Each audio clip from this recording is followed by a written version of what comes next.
2 Kings, chapter 19. Joab was told, "Behold, the king weeps and mourns for Absalom." The victory that day was turned into mourning among all the people, for the people heard it said that day, "The king grieves for his son." The people sneaked into the city that day, as people who are ashamed steal away when they flee in battle. The king covered his face, and the king cried with a loud voice, "My son Absalom! Absalom! My son! My son!"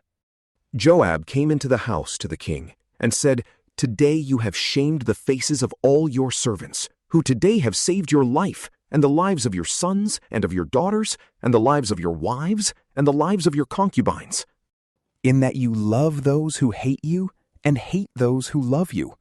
For you have declared today that princes and servants are nothing to you.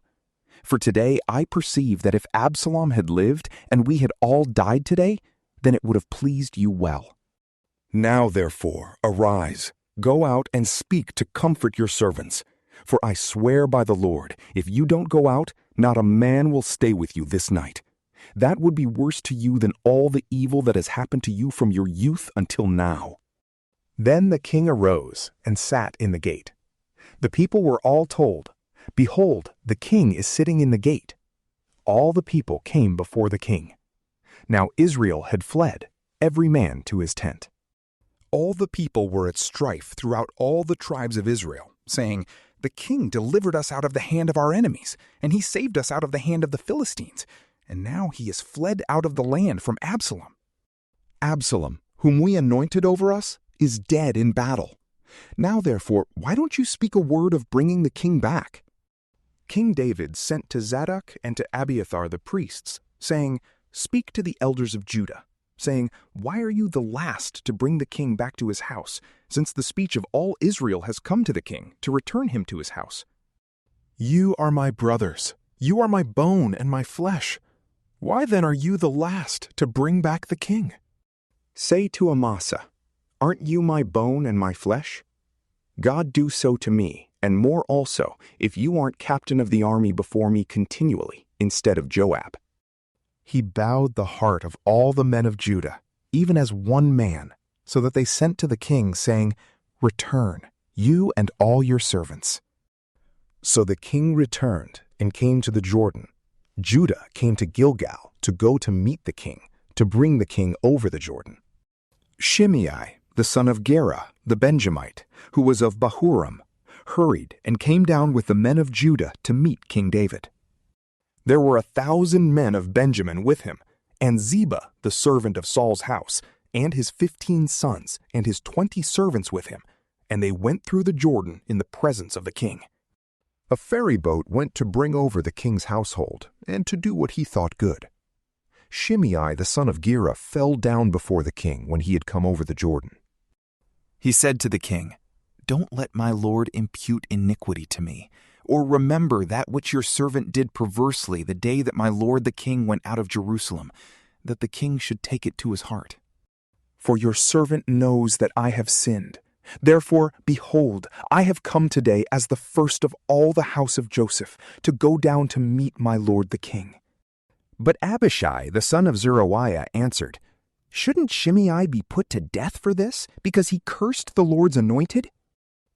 David said, "What have I to do with you, you sons of Zeruiah, that you should be adversaries to me today? Shall any man be put to death today in Israel? For don't I know that I am king over Israel today?" The king said to Shimei, "You will not die." The king swore to him.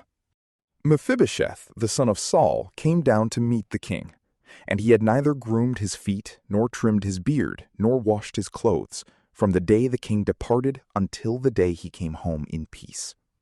When he had come to Jerusalem to meet the king said to him, "Why didn't you go with me, Mephibosheth?" He answered, "My lord, O king, my servant deceived me. For your servant said, I will saddle a donkey for myself, that I may ride on it and go with the king, because your servant is lame. He has slandered your servant to my lord the king. But my lord the king is as an angel of God. Therefore, do what is good in your eyes." For all my father's house were but dead men before my lord the king.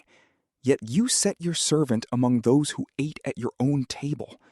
What right, therefore, have I yet that I should appeal any more to the king?" The king said to him, "Why do you speak any more of your matters? I say, you and Ziba divide the land." Mephibosheth said to the king, "Yes, let him take all, because my lord the king has come in peace to his own house." Barzillai the Gileadite came down from Rogelim, and he went over the Jordan with the king to conduct him over the Jordan. Now Barzillai was a very aged man, even 80 years old. He had provided the king with sustenance while he stayed at Mahanaim, for he was a very great man.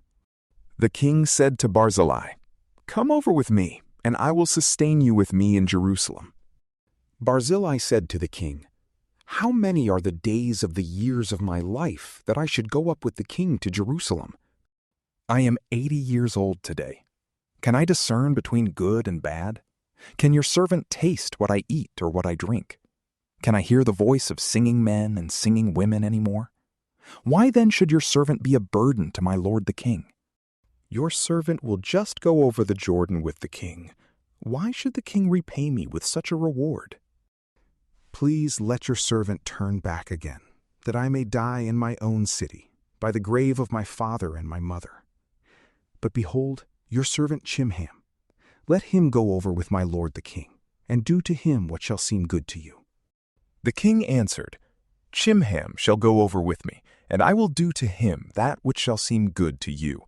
Whatever you request of me, that I will do for you." All the people went over the Jordan, and the king went over. Then the king kissed Barzillai and blessed him, and he returned to his own place. So the king went over to Gilgal, and Chimham went over with him. All the people of Judah brought the king over, and also half the people of Israel. Behold, all the men of Israel came to the king, and said to the king, "Why have our brothers, the men of Judah, stolen you away, and brought the king and his household over the Jordan, and all David's men with him?" All the men of Judah answered the men of Israel, "Because the king is a close relative to us. Why then are you angry about this matter? Have we eaten at all at the king's cost, or has he given us any gift?" The men of Israel answered the men of Judah and said, "We have 10 parts in the king, and we have also more claim to David than you. Why then did you despise us, that our advice should not be first had in bringing back our king?"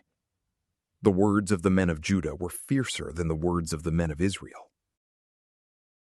From PrayLamp, peace be with you.